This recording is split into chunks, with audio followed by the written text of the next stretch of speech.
ये व्यर्थ के बकवाद करने वाले लोगों से मत मिलो, व्यर्थ के बकवाद करने वाले लोगों की तरफ मत देखो, ये क्या कह रहे हैं, क्या बोल रहे हैं। और तुम भी व्यर्थ का बकवाद मत करो। अपने समय को कीमती मान करके निरंतर प्रिया प्रीतम का नाम जप करो, उनके गुण लीला गाओ, उनकी सेवा में रहो। कभी प्रपंच की बातें, कभी प्रतिष्ठा का चिंतन, कभी नाना प्रकार के मान सम्मान का चिंतन, ये घुसने ना पावे हृदय में। बहुत सावधान रहना चाहिए साधक को। ऐसी बातें देखो मत, ऐसी बातें सुनो मत जिससे तुम्हारा हृदय उद्विग्न होकर प्रभु का चिंतन छोड़ दे। बंद करो अभी। अन्य लोगों के संग का त्याग कर दो, जो भगवत विमुख वार्ता करते हैं, संत निंदा करते हैं, दूसरों की निंदा करते हैं। कुछ हाथ नहीं लगता, ये लोग दुर्गति को प्राप्त होने वाले हैं। भक्तन निंदा अति बुरी भूल करे जिन कोय, किए सुकृत बहु जन्म के छिन में दारे खोए। पर निंदा के किए ते नहीं, आवत नहीं कछुआत, मूर्ख पर्वत पाप को ले चल अपने साथ। तो अलम कश्याप संगत्या, ऐसा संग मत करो जिनके पास बैठने से भक्त निंदा, जन निंदा, भगवत निंदा हो। ऐसे से दूर रहो, अलम बंद कर दो ऐसे लोगों का संग। रात दिन हम श्यामा श्याम का नाम जप करेंगे, श्यामा श्याम के लीला गुण गाएंगे, श्यामा श्याम के ही धाम का शोभा का चिंतन करेंगे। जब तुम अपना जीवन श्यामा श्याम के चरणों में न्यौछावर कर दोगे तो पूरा भार श्यामा श्याम ले लेंगे और तुम्हारे हृदय में मस्ती आ जाएगी। जो ऐसा निश्चयी होता है, दृढ़ निश्चयी, उसके अंदर दृढ़ विश्वास, तो उसके हर समय भगवान की स्फूर्ति होती रहती है। भारी प्रतिकूलता में भी भगवान का सानिध्य अनुभव होता है। वो अनुकूलता में तो भगवान के दुलार को देखता है, लेकिन प्रतिकूलता में भगवान की विशेष कृपा को देखता है। ये संयोग, ये वियोग, संसार की ये द्वंद्वमयी वृत्तियां भक्तों के हृदय में नहीं चुभती। आए की हुज्जत नहीं, गए की तलाश नहीं, क्योंकि नित्य संयोग भगवत स्मृति के प्रभाव से प्रभु का रहता है। शोक, विषाद बहुत ध्यान देने योग्य विषय है। तभी लोगों को ऐसा लगता है कि ऐसा कैसे हो सकता है। भक्त के चरित्रों को जब सुनते तो लगता है ऐसा कैसे हो सकता है, ऐसी परिस्थिति में भी ऐसा कैसे हो सकता है। क्योंकि तुम मानसिक बुद्धि से युक्त हो और वो भागवतिक स्थिति से युक्त है, इसलिए तुम उसको पार पा ही नहीं सकते। जब तुम अपना जीवन श्यामा श्याम के चरणों में समर्पित कर देते हो हृदय से, फिर उनकी कृपा से सब विघ्न दूर हो जाते, एक अपार मस्ती रहती है। नहीं तो शोक, विषाद, दुख, क्लेश, कष्ट, संताप, भय, उद्वेग, ये सदैव सताते रहते हैं। इसी से डिप्रेशन होता है। बार बार नकारात्मक चिंतन, शोक, विषाद, दुख, चिंता, क्लेश, संताप, भय, उद्वेग, यही पूरे मानसिक स्तर को नष्ट कर देते हैं। उत्साहहीन जीवन हो जाता है। जब तुम श्यामा श्याम को समर्पित हो जाते हो तो ये सब प्रवेश भी नहीं करते, एक अपार मस्ती बनी रहती है। अब क्या होगा? श्यामा श्याम जो करेंगे वही होगा। श्यामा श्याम पता नहीं कैसा करें, नहीं, वो सदैव मंगल भवन है, वो जो करते महामंगल होता है। यह निश्चय उपासक के हृदय में आ जाना चाहिए। इसलिए अपना सारा मन, सारी बुद्धि, सारा जीवन, प्रत्येक श्वास प्रभु को अर्पण कर दो, फिर देखो तुम निहाल हो जाओगे। दुख, शोक, विषाद, क्लेश, कष्ट, संताप, भय, उद्वेग, ये उसी को व्यापते हैं जिसने अपने जीवन को प्रभु के चरणों में अर्पित नहीं किया। इसलिए तुम अपना सारा मन, सारी बुद्धि, सारा जीवन, प्रत्येक श्वास केवल प्रभु को अर्पित कर दो, फिर देख लेना। श्वास कैसे अर्पित की जाती? राधा राधा राधा।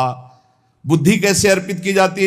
एकमात्र निश्चय कि भगवत सुख ही सुख है, ये जागतिक सुख सुख नहीं, ये दुख है, ये ऐसा दलदल है जिससे आज तक कोई नहीं निकल पाया। सारा मन, हम मन से केवल प्रभु का मनन करें, बार बार मन को संसार से हटा के नाम में, रूप में, लीला में, धाम में लगाएं। बहुत प्रसन्नता हो जाती है उस उपासक के हृदय में जो अपना मन बुद्धि प्रभु के चरणों में अर्पित कर देता है। भगवान ने तो इसको बहुत उत्तम स्थिति बताया है कि मेरे से कभी वो अलग हो ही नहीं सकता यदि मन बुद्धि अर्पित कर दिया। मयि एव मन आधत्स्व मयि बुद्धिम निवेशय, तो निवश्य मयि एव अत ऊर्ध्वम न संशया, बिल्कुल संशय नहीं, वो मेरे में ही निवास करेगा जिसने मन और बुद्धि अपनी मेरे में अर्पित कर दी। बहुत प्रसन्नता रहेगी उस उपासक के जीवन में जो अपने आप को मन बुद्धि सहित प्रभु के चरणों में समर्पित कर दिया है। भगवान का आश्रय लेने वाले की पहचान है हर परिस्थिति में प्रसन्न रहना। देखो आप भगवद आश्रित हो कि नहीं, देखो अनुकूल परिस्थिति में तो सब प्रसन्न रहना, लेकिन प्रतिकूल परिस्थिति में प्रसन्न रहना ये भगवान के भक्तों का लक्षण है। हर परिस्थिति में प्रसन्न रहना ये भगवान के भक्तों का लक्षण है। आनंदगन भगवान का आश्रय मिलते ही आनंद छा जाता है हृदय में।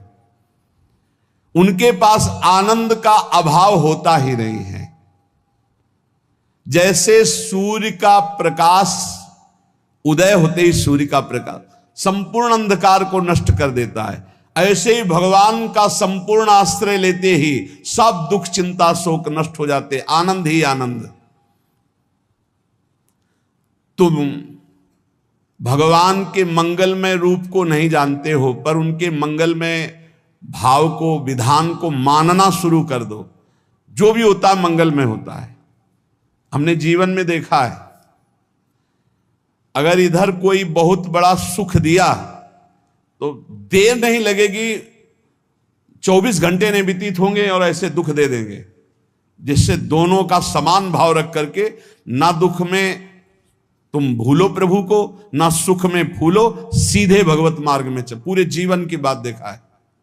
भगवान के मंगल विधान में सदा सर्वदा सुख ही सुख है, इस बात को मान के प्रसन्न हो जाओ। जब भगवान का भजन करने वाले की तन्मयता बढ़ती है भजन में, तो द्वेषी जन अपने आप तैयार हो जाते हैं। भक्त कभी किसी से द्वेष नहीं करता, अपने आप वो द्रोह करने लगते हैं। तो नरसिंह मेहता जी से बहुत गांव के कई लोग थे जो जलते थे, ऐसे जलते थे कि अब क्या करें, कैसे मिटा दे नरसिंह मेहता जी को। अब उपाय तो मिल नहीं रहा था। तो एक दिन संतों की मंडली आई और उन्होंने कहा कि हम रास्ते में कोई चोर आदि धन ना ले ले, इसलिए यहां से किसी की हुंडी चलती है क्या द्वारिका में? पहले ऐसा था। बोले हाँ हमारे यहां बहुत बड़े सेठ हैं नरसिंह मेहता जी, पर आप कहोगे वो मना कर देंगे। कई बार कहोगे, अगर वो स्वीकार कर ले तो वहां। और उनका लक्ष्य था कि नरसिंह मेहता जी की तो खाने की भी सुविधा नहीं थी, हुंडी कहाँ की बात आई। उनका था कि जब वो ना कहेंगे तो संतजन नाराज हो जाएंगे, अगर हाँ कह दिया तो वहां हुंडी चुकेगी नहीं, तो संतजन अपने आप इनको शाप दे देंगे, अपराध बन जाएगा, ये नष्ट हो जाएंगे। संतों को भेजा नरसिंह मेहता जी ने, सबकी दंडवत की, चरण पखाड़े। तो उनका ये इतना रुपया है, द्वारिका में साधु सेवा हम करेंगे, वहां तुम्हारी हुंडी चलती है तो आप अरे उनका आप कहाँ भूल रहे हो, यहाँ खाने की भी व्यवस्था। बोले हमें सब पहले से बता दिया गया कि आप मना करोगे, बार बार मना मत करो, हमें पता है। तो उन्होंने ठाकुर जी की तरफ देखा, बोले क्या लीला है प्रभु, संतों से हम क्या कहें, ये ले रुपए। उस समय स्वर्ण की मोहरें चलती थी, बेच के बाजार से खूब उन संतों को पवाया, उन्हीं संतों की सेवा की। और उनका अपने सेठ का नाम तो बताओ जहां हमें जाके हुंडी मिलेगी। सेठ सावल सा सेठ। संत जन गए वहां, पूछा कि नरसिंह मेहता जी का जिन सेठ से परिचय, उनका नाम सावल सा सेठ, उनकी गद्दी कहां है? तो जो कुछ भक्त थे वो द्वारिकाधीश की तरफ संकेत करते कि वही हैं। बोले नहीं वो सेठ है, उनकी गद्दी चलती थी पूरी बाजार में कहीं कोई। अब संत जन एकांत में होकर के बहुत विचलित हुए, क्या हमारे साथ धोखा हुआ? नरसिंह मेहता जैसा संत क्या धोखेबाज हो सकता है? देखो, संशय तो बहुत विचित्र होता है। बड़े बड़ों को संशय हो जाता है। जब भगवती सती जी को संशय हो गया, राम जी को, हे खग हे मृग हे मधुकर श्रेणी, ऐसा पूछते हुए कि सच्चिदानंद कैसे हो सकते, तो किसी को हो सकता है, क्योंकि वो बुद्धि की अधिष्ठात्री देवी है। जो ही उनके मन में ऐसा आया कि क्या हमारे साथ धोखा हो रहा है, इतने में ही देखा जय हो सावल शाह सेठ की। वो कहा सावल शाह सेठ, तो देखा बढ़िया मुनीम जी उनके साथ, सेठ बस्ता लिए हुए मुनीम जी, सरकार इधर से चलो। तो उनका सावल शाह सेठ आपका नाम है? संतों ने कहा। बोले हाँ। बोले नरसिंह जी? हाँ। बोले आपकी हुंडी आ गई है। हुंडी एक कागज में लिखा कि ये हमारे सेठ जी को दे देना। वैसे लोग मुझे माखन चोर कहते, कोई कुछ कहता, लेकिन आपने सेठ बना दिया। जब आपने सेठ बना ही दिया तो आप कभी परवाह मत करना दो। और ये सेवक आपकी सेवा में सदैव तत्पर है। भगवान ने ऐसा लिखा। जो भगवद आश्रित है, एक बार ये चलता रहता है, जो संत जन होते हैं उनके विरोधी अपने आप बन जाते हैं, किसी से कोई मतलब नहीं, अपने आप विरोधी बन जाते हैं। कबीरदास जी का पूरी काशी में यश था। भजन करने वाले महापुरुषों का यश बढ़ता है जब, तो जो भजनहीन होते हैं उनके हृदय में जलन पैदा हो जाती है और वो उनको विविध प्रकार से फंसाना चाहते हैं, उनको कष्ट देना चाहते हैं। तो कबीरदास जी के यश को धूमिल करने के लिए कुछ ब्राह्मणों ने एक रचना रची। मुड़ मुड़ा के कबीरदास जी के शिष्य बन करके पूरी काशी के सब आश्रमों में निमंत्रण दे आए।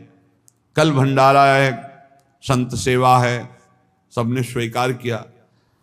कबीरदास जी अपनी दिनचर्या करके निकले तो संत मंडली आने लगी। बोले कै बजे सेवा है? साधु सेवा। बोले कौन सी साधु सेवा? बोले कल आपके शिष्यजन निमंत्रण दे के आए, पूरी काशी के सब संत आ रहे हैं। कबीरदास जी ने कहा यहाँ तो एक की भी व्यवस्था नहीं, पूरी काशी के संत आ रहे। अच्छा, समझ में आ रहा है, लीला बिहारी तुम लीला करना चाहते हो। गए अपना, निकल गए गंगा किनारे, एक झाऊ के नीचे बैठकर अपना भजन ध्यान में मगन है। 11-12 बजे तो उन्होंने देखा संतों की मंडली, काशी तो बहुत। कबीरदास जी ने देखा कि आश्रम की, तो बोले पता नहीं क्या होगा, चलो चलते हैं। तो ऐसे गमछा वस्त्र करके ऐसे डालकर मुंह ढक करके, वहां बड़ी बड़ी पंगत लगी थी। कबीरदास जी सबको पाओ जी पाओ। कबीरदास जी के रूप में स्वयं भगवान, पाओ जी पाओ। कबीरदास जी ने कहा अच्छा, जब स्वामी परस रहे तो हम भी बैठ के पा ले। तो जब उसी पंगत में बैठ गए अपना कपड़ा ढक करके, और जब मोहरे की दक्षिणा दे रहे थे सब लोग कि वाह कबीरदास जी ने आज तो साधु से सबको। जब कबीरदास जी के सामने आए तो ऐसे मुंह ढके, बोले देखो जो मेरा होता है उसे मुंह छुपाना नहीं पड़ता, मुंह ढकला नहीं पड़ता। लो दक्षिणा, तुम भी दक्षिणा लो। कबीरदास जी को कबीरदास जी दक्षिणा दे रहे, और वो कबीरदास जी है भगवान, और ये पाले वाले कबीरदास जी है भगवान के जन। कभी भगवान अपने, अरे जमाने जोर लगा ले, कितना जोर लगाएगा, भक्त और भगवान का झंडा कभी न झुकने पाएगा। बिल्कुल चिंता शोक भय उद्वेग रहित जीवन भगवद आश्रित। तुम भगवान के मंगल विधान में सदा सर्वदा प्रसन्न रहो। अब ये विचार कर लो कि भगवान जो करेंगे तुम्हारा मंगल करेंगे। अब थोड़ा ऐसा बीच में लगता है कि अमंगल हो रहा है क्या, लेकिन पक्का समझो बहुत बड़ा मंगल उनका विधान होता है। बहुत ही उत्तम मंगल होता है भगवान के शरणागत का। भगवान हमारे विचारों वाले नहीं हैं, हमारे विचार प्राकृतिक है, भगवान के विचार चिदानंदमय हैं। वो अपने विचार से हमारा मंगल करते हो, हम अपने विचार से मंगल चाहते हैं। भगवान के विचार से मंगल ही हमारा होगा, इसलिए कभी हमको चिंता शोक भय नहीं करना चाहिए। भगवान की ओर से कभी तुम्हारे लिए ऐसा विधान नहीं होगा कि तुम दुखी हो जाओ, बस तुम्हारी सोच हो सकती है, उसका परिणाम बहुत मंगल होगा। जगत की ओर से निराश हो जाओ, किसी से आशा मत रखो, फिर आप देखो आपका जीवन कैसा आनंद में व्यतीत होता है। ये जो जगत की आशा है यही दुख प्रदान करती, सच्ची जगत की आशा ही दुख प्रदान करती है। अगर जगत से कोई संबंध न रखा जाए और भगवत भाव में रहकर तो बहुत अच्छा जीवन चलेगा। अपने कर्तव्य का पालन करो, परिवार को भगवत स्वरूप मानकर पोषण करो, किसी से कोई संबंध मत रखो, कोई आशा मत रखो। यही अध्यात्म सिखाता है। अपने आप भगवत स्वरूप, सबका व्यवहार मंगलमय और आपका जीवन मंगलमय। अपने घर में ऐसे रहो जैसे किसी अतिथि के घर में रह जाता है। चलना है, यहां से जाना है। कौन रहता है अपने घर में अतिथि की भांति? भगवान का भक्त।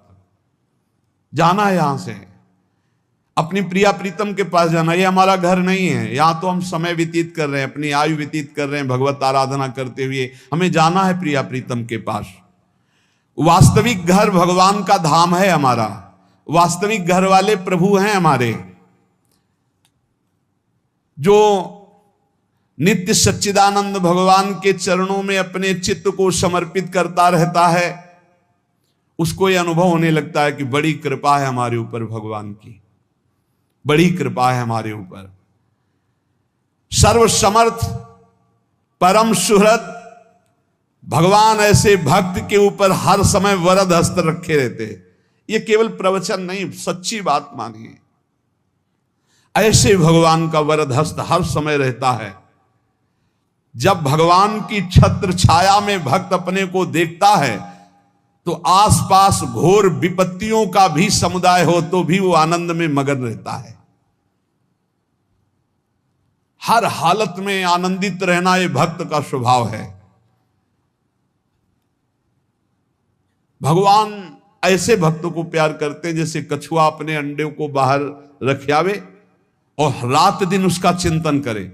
जब भक्त भगवान को समर्पित होता है तो भगवान रात दिन उसकी ऐसे चिंतन सुरक्षा करते हैं। अभय, ये दैवी संपदा का पहला गुण है। ये भगवान के शरणागत पर जागृत हो जाता है। वो भयभीत नहीं होता, किसी भी उससे भयभीत नहीं होता।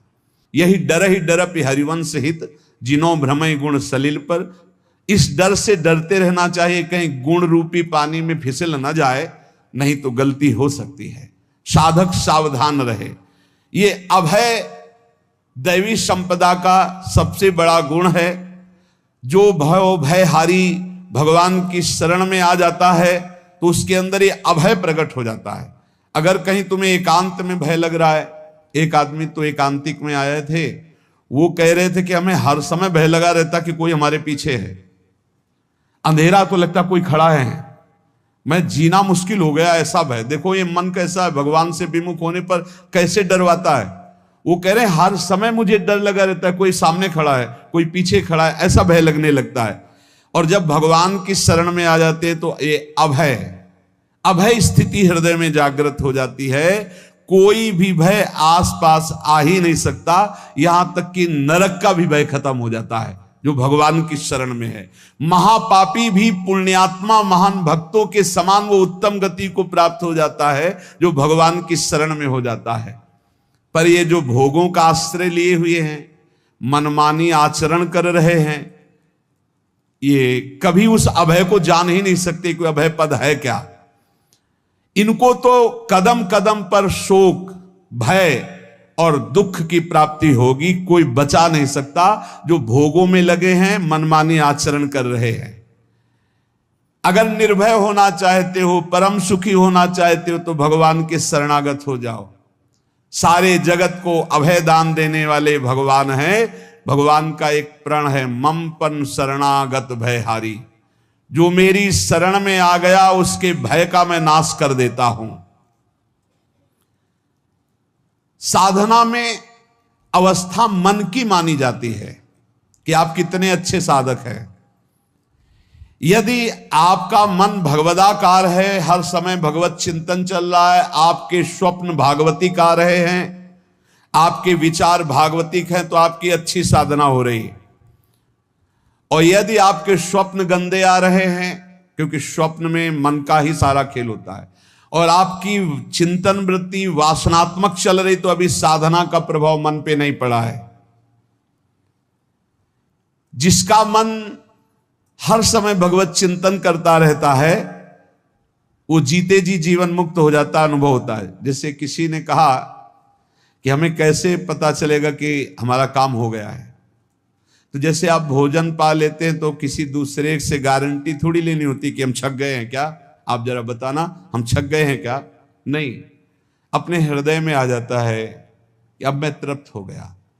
ऐसे ही अपने हृदय में आ जाता है कि मेरा काम हो गया, अब मेरा जन्म नहीं होगा। ये हृदय में आ जाता है, अपने आप अनुभव में आ जाता है। जब स्वरूप बोध होता है तो किसी और से सलाह थोड़ी लेनी होती है, वो अपने आप अनुभव में आ जाता है। हां, यदि गुरुदेव का वर्ण नहीं किया है तो फिर आपको किसी न किसी गुरु से प्रमाणित करवाना पड़ेगा। अगर गुरुदेव का वर्ण किया है तो वही मंत्र, वही नाम, वही गुरु शरणागति आपको अंदर से पुष्ट कर देगी कि आपका काम हो गया है। विषय चिंतन करता हुआ मन विषय आसक्ति को प्राप्त होता है। विषय आसक्ति को प्राप्त हुआ मन बार बार जन्म मरण और नरक को प्राप्त होता है। बस ये विषय चिंतन हटाना ही प्रमुख कर्तव्य साधना का है। बार बार मन को विषयों से हटा करके प्रभु के नाम में लगाओ, प्रभु के रूप में लगाओ, प्रभु की लीला में लगाओ। जहां भगवान प्रकट होते हैं वहां परमानंद की बाढ़ आती है।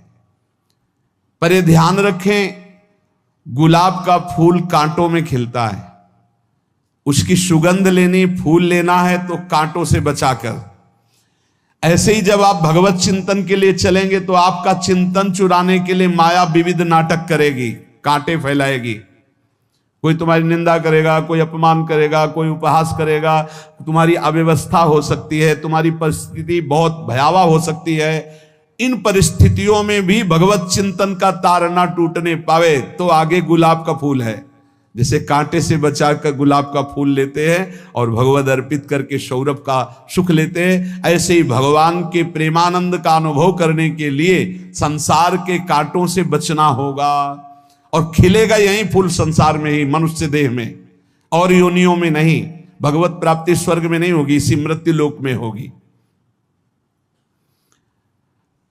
पहले मन नहीं लगता भगवत चिंतन में, भगवत चिंतन जबरदस्ती करना पड़ता है।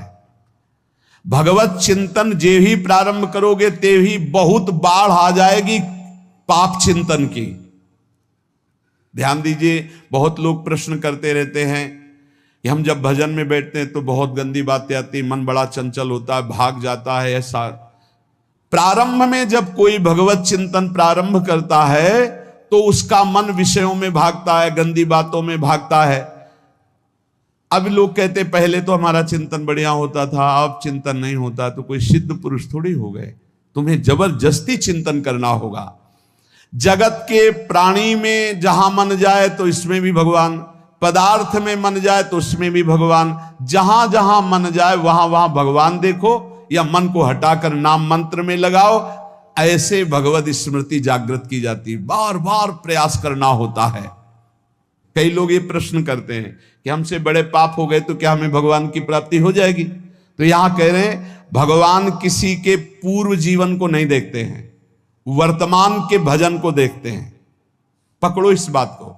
अगर वर्तमान में आज आप सुधर गए हो, नाम जप कर रहे हो तो आप भक्त हो। ये गीता जी में भगवान ने कहा, अपिचेत सुदुराचारो भजते माम अनन्य भाग साधुरेव समंतव्या सम्यक व्यवसिता। ऐसा बहुत दुराचारी पहले रहा है, बाद में उसके मन में आ गया कि भगवान के सिवा हमारा कोई कल्याण करने वाला नहीं, हमारा कोई नहीं। तो भगवान कहते हैं मैं उसे साधु ही मानता हूं, उसे साधु बना देता हूं।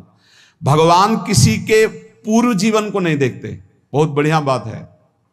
कल तक हम क्या करते रहे भगवान नहीं देखते, आज क्या कर रहे हो ये देखते हैं। यदि आज आप भजन में लग गए हो, अच्छे आचरण कर रहे हो तो आपको भगवत प्राप्ति हो जाएगी। भगवान ये नहीं देखते कि पूर्व में पुण्यात्मा रहा है कि पापात्मा रहा है। भगवान वर्तमान में देखते कि मेरा भजन कर रहा है, बस इसी से कल्याण कर देते हैं। पकड़ो इस बात को, तो कभी प्रश्न नहीं उठेगा कि क्या हमको भी भगवत प्राप्ति हो सकती है क्या। हमारा मन यदि श्री भगवान को चाहने लगे तो श्री भगवान हमारे मन में ही आकर बस जाएंगे। भगवान की रूप माधुरी में मन डूबने लगेगा। यथार्थ सत्य, जो भगवान से थोड़ा भी प्यार करने लगे हैं उनके हृदय में भगवान की उनकी भावना के अनुसार झलक आने लगी है। हृदय में प्रभु के आते ही अनंत जन्मों के संस्कारों का नाश हो जाता है। इसलिए तुम अपने पहले वाले घृणित जीवन को याद भी मत करो और उसको सोचकर जरा निराश भी मत हो। अमावस्या में घोर अंधकार रहता है, पर प्रातः काल में अंधकार नष्ट हो जाता है। ऐसे ही नाम का उच्चारण करते ही तुम्हारे जितने पाप अंधकार हो सब नष्ट हो जाएंगे। तुम चाहो कि एक क्षण भी प्रभु को ना भूलो। अब वर्तमान में ऐसी स्थिति बनाओ। जो प्रभु को नहीं भूलने की चाह करता है कि मुझे ऐसी स्थिति प्राप्त हो कि मैं कभी प्रभु को ना भूलूं, तो सच्ची मानो और कोई बात भगवान सुने ना सुने, ये बात जल्दी सुन लेते हैं। भजन की मांग करो तो बहुत जल्दी भगवान पूर्ण करते हो। भजन जिसका चलने लगा तो फिर लोक लोकांतर के सारी रिद्धियां सिद्धियां सुख वैभव तो उसके चरणों में लौटते हैं। जब हम प्रभु से प्रभु का स्मरण न मांगकर भोग मांगते हैं तभी हमारा भजन रुक जाता है, भजन नहीं चल पाता। यदि हम प्रभु से केवल भजन मांगे तो विश्वास करो ब्याज में ये सब हो जाएगा। मूल भजन तो आपका बचेगा ही, ब्याज में लोक लोकांतर के भोग आपके चरणों में लुटते घूमेंगे। आप भजन करके तो देखो। अरे घिघियाने की जरूरत नहीं, किसी से मांगने की जरूरत नहीं, भजन करके देखो सब ठीक हो जाएगा, सब अपने आप बन जाएगा। हम बहुत बड़ी भूल कर देते हैं कि थोड़ा भजन करके प्रभु से कुछ सांसारिक वस्तुएं, स्थितियां, परिस्थितियां बदलने की मांग कर लेते हैं, जिससे भजन छूट जाता है। प्रभु की स्मृति इतनी महान है कि जिन्होंने बैर भाव से प्रभु का स्मरण किया उनको भगवान की प्राप्ति हो गई। जैसे कंस आदि भगवान से बैर ही तो रखते थे, लेकिन भगवान की स्मृति रहती थी। स्मृति ने उनको भगवत प्राप्ति करा दी।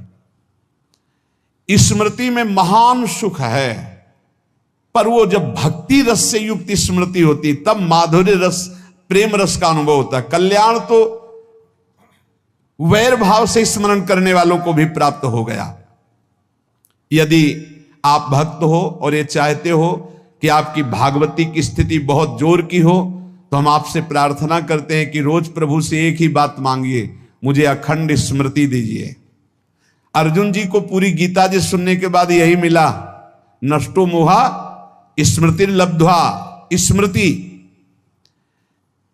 प्रभु आप हम पे ऐसी कृपा कर दो कि हमारे हृदय में किसी और व्यक्ति, वस्तु, स्थान की स्मृति न रह जाए, केवल आपकी स्मृति रह जाए। ये चाह भगवान बहुत जल्दी पूर्ण कर देते हैं यदि उपासक हृदय से ये बात मांगे। भगवान की कृपा से ही ऐसा हो सकता है कि अखंड स्मृति, ये कर्म फल से नहीं मिलती है। प्रभु के प्रति निर्भर होकर जो दैन्यता पूर्वक प्रभु से मांगता है और हर समय अभ्यास करता रहता है भगवत स्मरण का, उसको ये स्मृति मिलती है। और स्मृति मिल गई तो इससे बड़ी कोई स्थिति नहीं, हर समय भगवान का स्मरण। प्रभु से मन प्रतिपल नया नया स्वाद लेकर के आसक्त होता रहता है, नवम नवम। प्रभु कभी बासी नहीं होते। जैसे किसी व्यक्ति को देखो तो देखते देखते मन हट जाएगा कि देख लिया, बहुत सुंदर है, ठीक है, लेकिन वो एक दिन मन हट जाएगा। और प्रभु की सुंदरता नवम नवम है, प्रभु के नाम का स्वाद नवम नवम है, प्रभु की लीला का स्वाद नवम नवम है, प्रभु के धाम की शोभा नवम नवम है। जैसे आचार्य महाप्रभु हरिवंश चंद्र जी कहते, नयो नेह नवरंग नयो रस नवल श्याम वृषभानु किशोरी, नव पीतांबर नवल चूनरी, नई नई बूंदत भींजत गोरी, नव वृंदावन हरित मनोहर, नव चातक बोलत मोर मोरी, नव मुरली जो मल्हार नई गति, सब कुछ नया। तो नवम नवम प्रभु प्रतिपल नवम नवम प्रभु का रूप, प्रियाजू का नवम नवम, अबहीं और अबहीं और अबहीं और है। तो कहते हैं जब मन निरंतर स्मृति में डूबता है तो जब प्रभु की रूप माधुरी प्रकाशित होती तो ऐसी नवम नवम कि कभी ये नहीं होता कि रूप बासी हो गया। ये वही रूप है जो हमने अभी देखा था, नवम नवम। इसलिए आनंद की उफान आती रहती है उपासक के हृदय में। ऐसी प्रियता, ऐसा आनंद बिना भजन के नहीं अनुभव में आएगा। इसलिए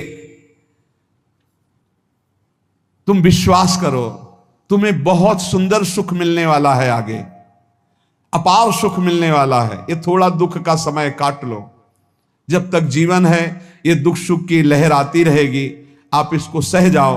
आगे बहुत आनंद है, विश्वास मान लीजिए, बहुत आनंद है। जो ये विश्वास कर लेता है वो प्रभु के मार्ग में चलकर प्रभु को प्राप्त कर लेता है। नहीं तो इतने रोड़े हैं कि आप ऊब जाओगे, बहुत रोड़े हैं। जो प्रभु के मार्ग में चलता है तो माया के बहुत से पार्षद अपना प्रभुत्व दिखाने उनके पास आते हैं, महिमा अपनी दिखाने, पर वो किसी वस्तु, स्थिति, अवस्था, प्राणी, पदार्थ का प्रभाव स्वीकार ही नहीं करता, क्योंकि भगवत स्मृति परायण है, भगवान की कृपा पर विश्वास है, इसलिए उसको कोई फंसा नहीं पाता। वो नित्य निरंतर प्रभु से घुला मिला रहने के कारण उसकी मस्ती में कोई फर्क नहीं पड़ता। माया का प्रभुत्व रखने वाले उसे फंसाने की चेष्टा करते हैं, पर उस पर किसी का असर नहीं होता। वो कहीं लिप्त नहीं होता, वो कहीं दुखी सुखी नहीं होता, वो हर समय प्रसन्न रहता है। तुम देखो, हर समय प्रसन्न रहते हो? यदि नहीं तो तुम किसी व्यक्ति वस्तु का आश्रय लिए हुए हो, प्रभु का नहीं। अगर हां तो हर समय प्रभु का स्मरण चलना चाहिए, हर समय प्रभु के आश्रित हो, फिर देखना ये आनंद, ये प्रसन्नता क्या रूप रखती है। बड़े बड़े मस्त संतों को देखा, मस्त एकदम ऐसे उन्माद में मस्त। उस सुख के लिए ललचाओ, कब तक जन्मते मरते रहोगे, कब तक बार बार दुख भोगते रहोगे, कब? बड़ा प्रपंच है ये। भगवान का स्मरण परम पुण्यात्मा पुरुष का हृदय माना जाता है। बहुत पवित्र हृदय, बड़ा पुण्यात्मा हृदय, जिसमें भगवान का स्मरण, भगवान का विस्मरण पापात्मा पुरुष, भयानक विपत्ति, दुर्भाग्य आते हो। सुदृढ़ निश्चय करो, अब हम भगवान के स्मरण में अपना समय व्यतीत करेंगे। मेहनत करो, कार्य करने के लिए कोई मना नहीं। आप नौकरी करो, किसानी करो, व्यापार करो, पर अंदर अंदर भगवत स्मृति ही सबसे बड़ी स्थिति है।